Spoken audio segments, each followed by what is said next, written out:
В этом спорте зрители должны соблюдать тишину, а судья практически никогда не вмешивается в игру. Ростов-на-Дону принимает 5-й юбилейный турнир по быстрым шахматам памяти Героя России Ахмата Хаджикадырова. Здесь думают, переживают и ходят 300 юных шахматистов со всей России. Кроме того, в этом году впервые за победу поборолись ребята из Абхазии, Южной Осетии и Украины.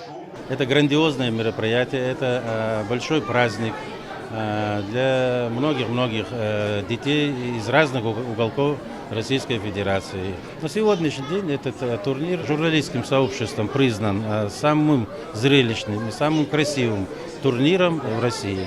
Во время партии у каждого в запасе всего 15 минут. Зрители, не отрываясь, следят за каждым движением шахматистов. Здесь слышны только частые щелчки секундомеров. Лишь они выдают, какая яростная борьба идет между соперниками. Игроки используют все более замысловатые комбинации, неожиданные тактические ходы. Итоги турнира предугадать невозможно. Следующий столик вот здесь. Гроссмейстер 21 века Илья Половинкин. Он научился играть в шахматы раньше, чем писать и читать. 11-летний школьник за 2 минуты ставит мат любому шахматисту в области, включая собственного тренера. В турнире по быстрым шахматам юный спортсмен участвует не первый год. Я хочу дойти по шахматной лестнице, кстати, выше и выше, набирать все больше опыта. Я хочу выигрывать турниры, то есть и занимать все более высокие места. Как считал первый российский чемпион мира Александр Алейхин, шахматы ближе к искусству, а не к спорту. За эстетическое начало интеллектуальной игры и первый проректор Ростовского государственного экономического университета Николай Кузнецов, известный как президент шахматного клуба «Ринг». Этот турнир воспитывает детей, дисциплинирует, заставляет мыслить, думать. И я думаю, что этот турнир играет большую роль в воспитательных целях для молодежи, в познавательных целях, в общении. Здесь закладывается уже у детей дружеские отношения и желание еще раз встретиться, сыграть партию, показать, чему ты научился, как ты за год мастерство свое повысил. Я думаю, что регулярность этого турнира будет всегда обеспечена желанием детей играть в шахматы. Организатором турнира выступило Министерство Чеченской Республики по национальной политике, внешним связям, печати и информации, Международная шахматная федерация и представительство главы Чеченской Республики в Ростовской области. Почетными гостями форума стала официальная делегация из Чеченской Республики, в которую вошли заместитель председателя парламента Шаид Джамалдаев, министр по национальной политике, внешним связям, печати и информации Джамбулат Умаров, ректор ЧГУ Заурбек Саидов, а также видные деятели в области политики, спорта, культуры и науки. Как отметил министр печати, черно-белый турнир способствует укреплению межнациональных и дружеских взаимоотношений между различными народами и этносами. Дружба может быть везде, лишь бы было такое желание. Если есть политическая воля, и в политике будет дружба.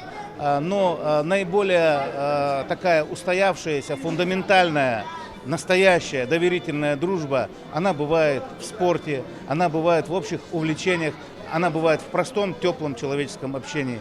Поэтому к этому теплому общению мы и пытаемся прийти и хотим, чтобы больше никогда на юге России, вообще в нашей стране в целом, не возникали вопросы какого-то межнационального или, скажем, социального такого противоречия, вопросов, которые могли бы сегодня портить нам настроение. Безусловно, этот турнир сегодня у нас юбилейный, он важен для детей всей России в плане интернационального толерантного воспитания. И вот этот проект, он придуман, предложен руководством республики в лице Героя России, главы Чеченской Республики Рамзана Ахматовича Кадырова, поддержана командой. И этот проект буквально в плане духовно-нравственного воспитания подрастающего поколения не только Чеченской Республики, а всей России очень важен. Также чеченская делегация встретилась со студентами и преподавателями Ростовского государственного экономического университета. Будущие дипломаты и журналисты задавали гостям самые разные вопросы. Но все же основной темой разговора стал вопрос об иблийском государстве. Как вы считаете, что или кто может урегулировать сирийский конфликт? Спасибо. А наша с вами работа, в первую очередь идеологическая, наверное, заключается в том, чтобы вот такой Сирии больше никогда не было. Ислам – это ислам. И вот если мы начнем это понимать, если будет желание это понимать, если мы будем говорить об этом в таком живом, как у нас сегодня, разговоре с молодежью, вот это главная методика устранения так называемой сирийской проблемы. По традиции в рамках форума для гостей развернули фотовыставку, рассказывающую о достижениях Чечни в экономической и культурной жизни. На территории Ростовской области большое количество проживает жителей чеченской национальности. Мы вместе строим наше будущее, благополучие жителей Ростовской области, вместе, рука об руку. И поэтому от того, как дружат дети, как они взаимодействуют из разных республик, разных национальностей, важнее этого ничего нет. Развитию интеллектуального спорта в России уделяют особое внимание. Ежегодно проводятся соревнования среди взрослых и детей. Для последних действует программа шахматного всеобуча, позволяющая ребятам углубиться в мир гимнастики ума. Именно поэтому участие в традиционном шахматном турнире имени Ахмата Хаджикадырова не стало случайным. По итогам соревнований победители и участники в каждой возрастной группе были награждены ценными подарками. Земфира Лолаева, Расул Арцухаев. Новости.